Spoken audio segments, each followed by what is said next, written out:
my immediate TBR is getting completely out of hand. As my cup has runneth over, I want to share with you some of my most anticipated upcoming reads. The first one is Of Earthly Delights by Goldie Moldavsky. You can tell, like, just by the cover why I am desperate to read this. But I was also super excited by the author's promotional posts. She knows what she's doing, and she got me excited. There was one post that said something like, "The sluttiest thing a man can do is go insane with grief and rage." And I was like, yeah, I'm reading that.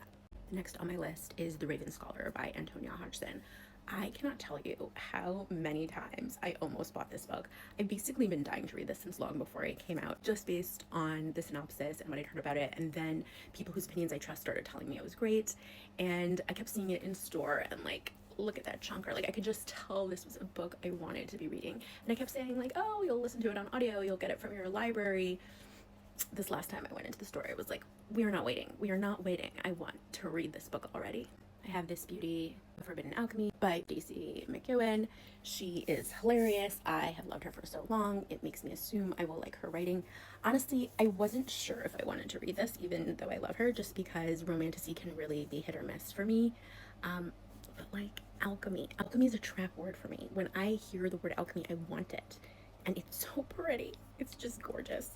It also helped that numerous people who I really trust said that this was like their favorite book of the year. So that got me super excited. Now, one I never expected to even consider reading, Rose and Chains by Julia Soto.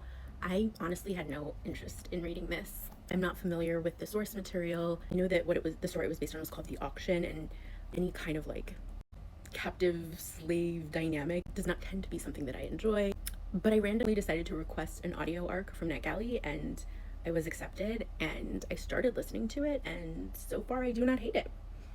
So let's see what happens as I keep going. There is more, but the last one I'm going to share with you now is this one here, Seven Deadly Thorns by Amber Hamilton. This is a advanced reader copy that I got from ALA, the American Library Association conference that I just was at this weekend, and I was so excited to get my hands on this. This is a book I've really been looking forward to. It's like a loose Snow White retelling, but it is a YA fantasy dark academia with, you know, a heavy romance subplot. And as an author who has written a YA academia, I really like to be aware of the other ones, and this is one I've really had my eye on ever since I heard about the book deal. We'll see how it goes, and maybe I'll update you after I read them. What are you currently excited to start reading?